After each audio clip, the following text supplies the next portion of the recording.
பாரதியார். இவர் 1882ஆம் ஆண்டு திருநெல்வேலி மாவட்டத்தில் உள்ள எட்டயபுரம் என்னும் ஊரில் பிறந்தார். சிறு வயதிலேயே பாரதியார் கவிதைகள் எழுத ஆரம்பித்து விட்டார்.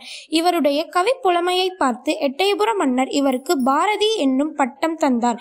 சிறுகாலம் இவர் காசியில் தங்கியிருந்தார். அப்போது சமஸ்கிருதம், வங்காளம், ஹிந்தி, ஆங்கிலம் போன்ற மொழிகளை கற்றார். ஆங்கிலேயர்கள் நம்மை அடிமைப்படுத்தியிருந்த போது கவிதைகள் பாடி மக்களுக்கு சுதந்திர தாக்கத்தை ஏற்படுத்தியவர் மகாகவி சுப்பிரமணிய பாரதியார் ஆவார். தம் கவிதைகளை மக்களிடம் கொண்டு சேர்க்கவும் மக்களுக்கு பல வகையிலும் விடுதலை பற்றிய அறிவை பலப்படுத்தவும் பத்திரிகைகள் நடத்தினார். இந்தியா பத்திரிகை மூலம் மக்களிடையே விடுதலை உணர்வை தூண்டும் வகையில் பல கட்டுரைகளும் கவிதைகளும் எழுதினார். மக்களிடம் ஆதரவு பெருகுவதைக் கண்ட ஆங்கில அரசாங்கம் இந்திய பத்திரிகைகளுக்கு தடை விதித்தது. அவரை சிறையில் அடைத்தது.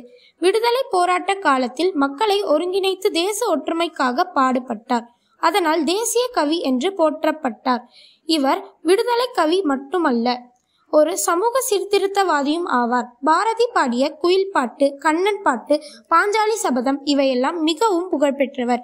1921ஆம் ஆண்டு செப்டம்பர் மாதம் 11ஆம் தேதி தனது 39வது வயதில் பாரதி மறைந்தார். நன்றி.